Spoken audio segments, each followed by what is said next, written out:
राधे राधे दोस्तों, हरि सिमरन में आपका स्वागत है। दोस्तों, हिंदू धर्म में श्रीमद् भागवत कथा को कितना महत्व दिया जाता है, इस बात से कोई अनजान नहीं है।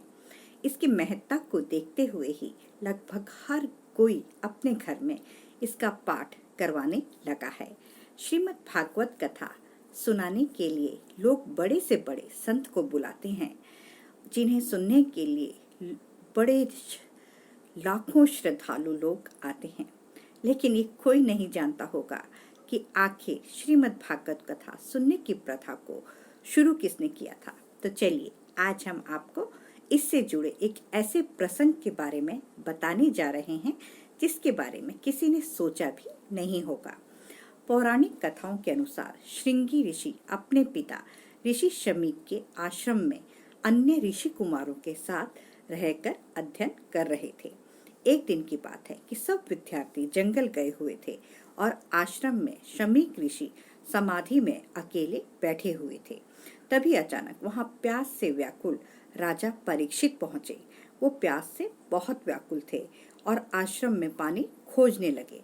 जब उन्हें कहीं से पानी नहीं मिला तो उन्होंने समाधि में बैठे शमीक ऋषि को प्रणाम कर विनम्रता से कहा, मुझे प्यास लगी है, कृपया मुझे पानी पिला दीजिए।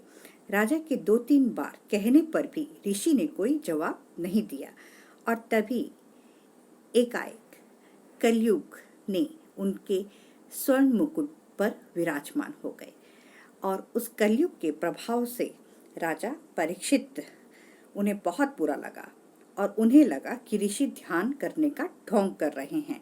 क्रोध में आकर राजा परीक्षित ने एक मरा सांप उठाकर ऋषि के गले में डाल दिया और वहां से चले गए।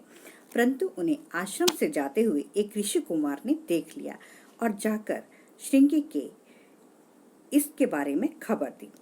सभी राजा के स्वागत के लिए आश्रम पहुंचे, परंतु जब तक सब पहुंचे राजा वहां से जा चुके थे और ध्यान में बैठे शमीक ऋषि के गले में मरे हुए सांप को पड़ा देखा। तो ये देखकर ऋषि श्रृंगी को बहुत क्रोध आया और उन्होंने हाथ में पानी लेकर परीक्षित को शाप दे दिया कि मेरे पिता का अपमान करने वाले राजा परीक्षित की मृत्यु आज से 7वें दिन नागराज तक्षक के काटने से होगी। और इसके बाद ऋषि कुमारों ने ऋषि शमीक के गले से सांप निकाला, जिस बीच ऋषि शमीक की समाधि टूट गई। शमीक ऋषि ने पूछा कि क्या बात है। तब श्रृंगी ने सारी बात बताई। शमीक बोले, बेटा, राजा परीक्षित तो के साधारण से अपराध के लिए तुमने जो सर्पदंश से मृत्यु का भयंकर शाप दिया है, यह बहुत बुरा है। हमें यह शोभा नहीं देता। इसका मतलब है कि अभी तुम्हें ज्ञान प्राप्त नहीं हुआ है। अब तू भगवान की शरण में जा और अपने अपराध की क्षमा मांग। राजा परीक्षित को भी राजभवन पहुंचते पहुंचते अपने गलती का एहसास हो गया।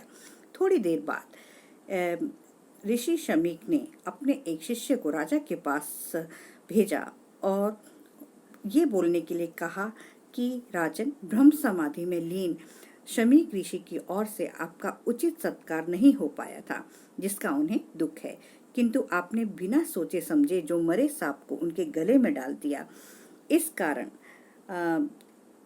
कारण उनके पुत्र श्रृंगी ने आपको आज से 7वें दिन सांप काटने से मृत्यु का शाप दे दिया है, जो असत्य नहीं होगा।